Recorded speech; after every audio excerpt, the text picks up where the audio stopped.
Hello, my name is Sonali Chopra. Welcome back to another episode of Around the World.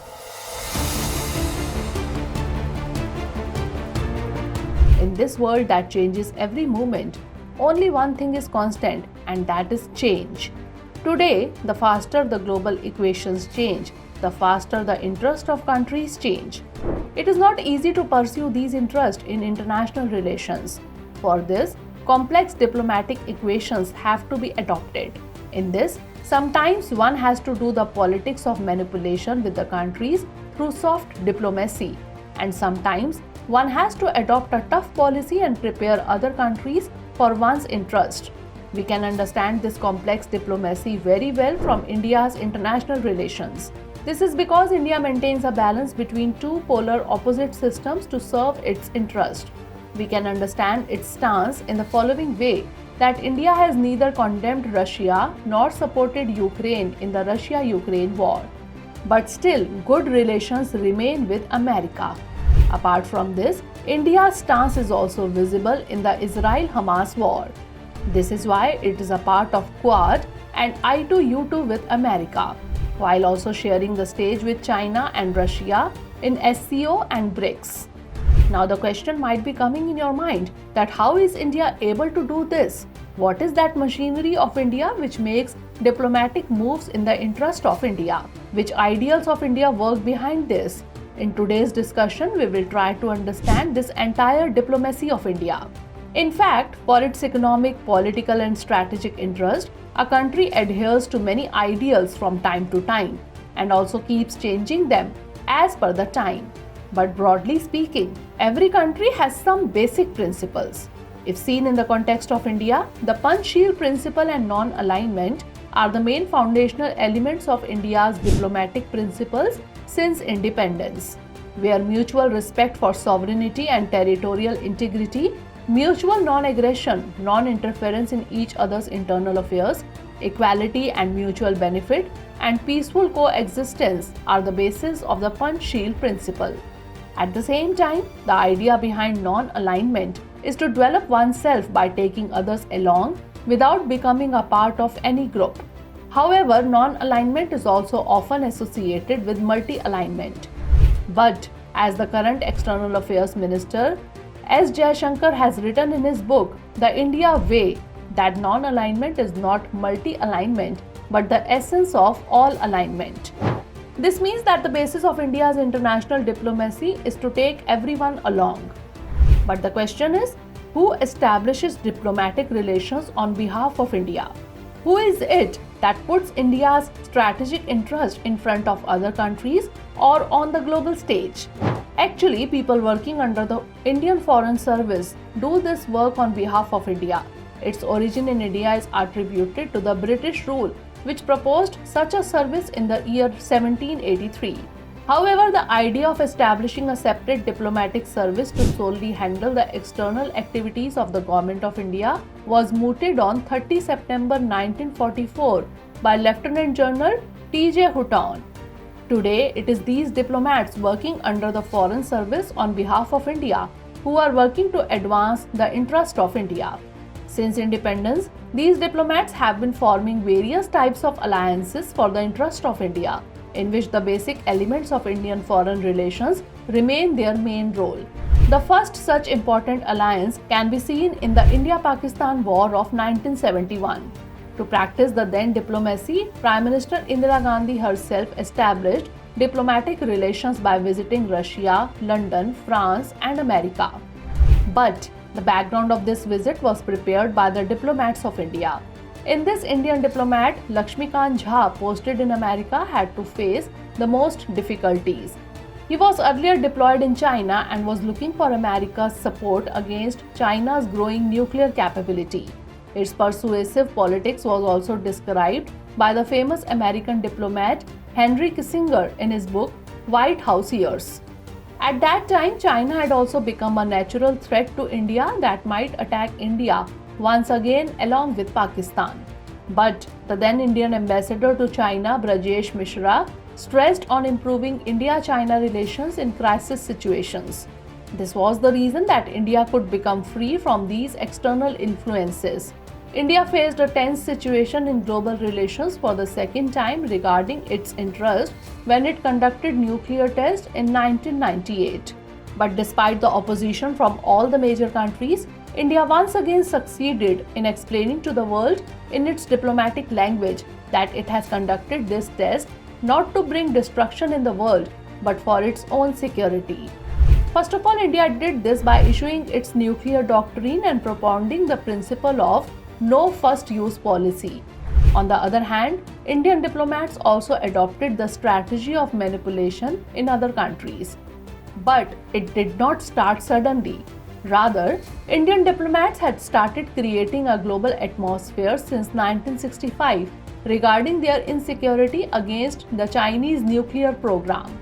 During this, Indian representative Vishnu Trivedi tried to bring global countries together on the Nuclear Non-Proliferation Treaty or NPT.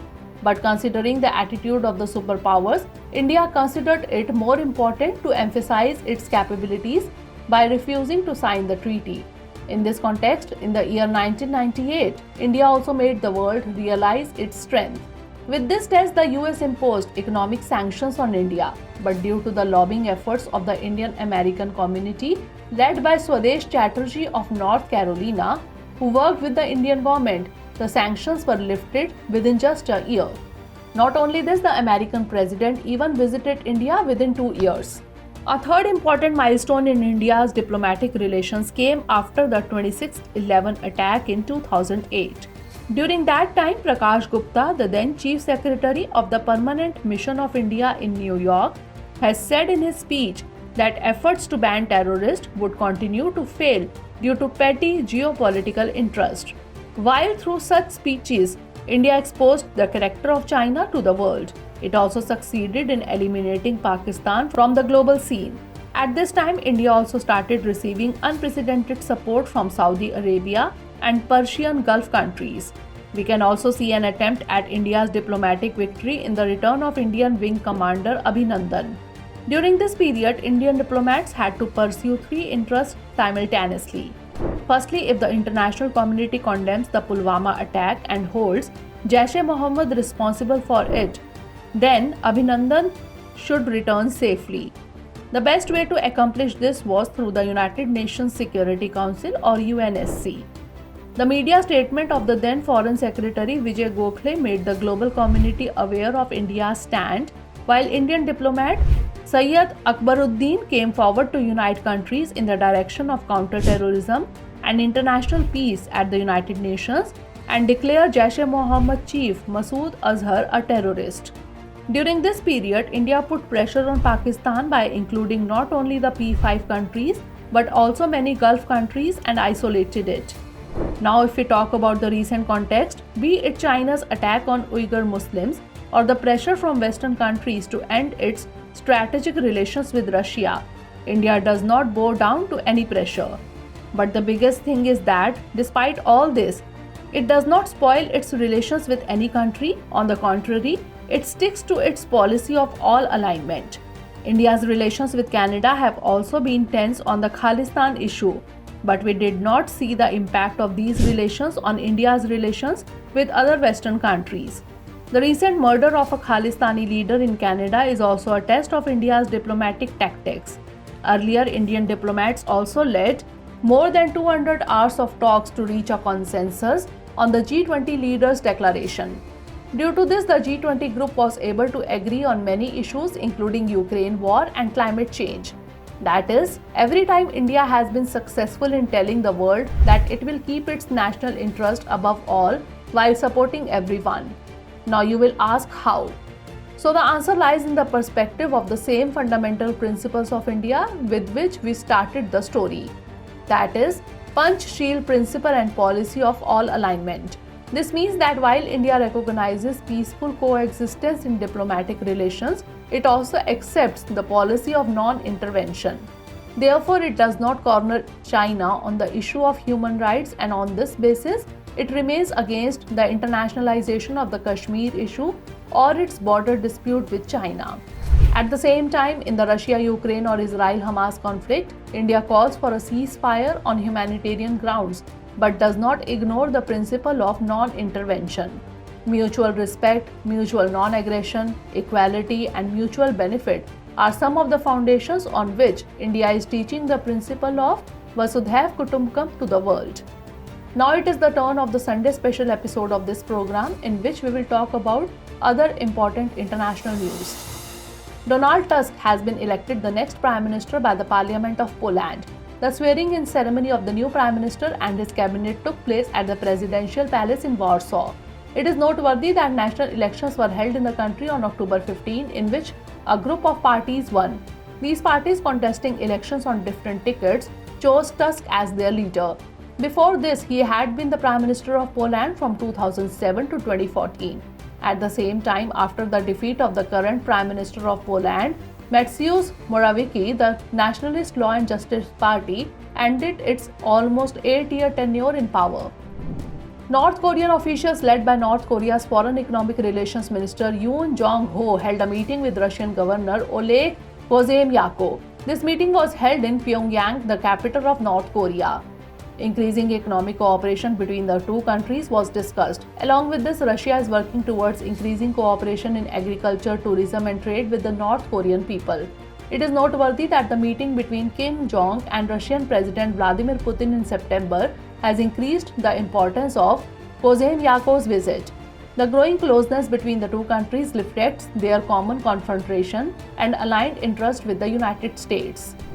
The United Nations mission in Mali has officially ended its 10-year deployment in the country. In Mali, this mission is named MINUSMA, that is United Nations Multidimensional Integrated Stabilization Mission, lowered the UN flag at its headquarters in the capital Bamako, through which the end of this mission was announced. However, after January 1st, the process of liquidation phase will end, which will include activities like handing over the remaining equipment to the authorities. It is noteworthy that MINUSMA had maintained a force of about 15,000 soldiers and police in Mali for last decade. So that's all for the day. See you in the next episode. But before that, let's note down a question based on today's story. India's diplomats play an influential role in relations with the rest of the world. Analyze.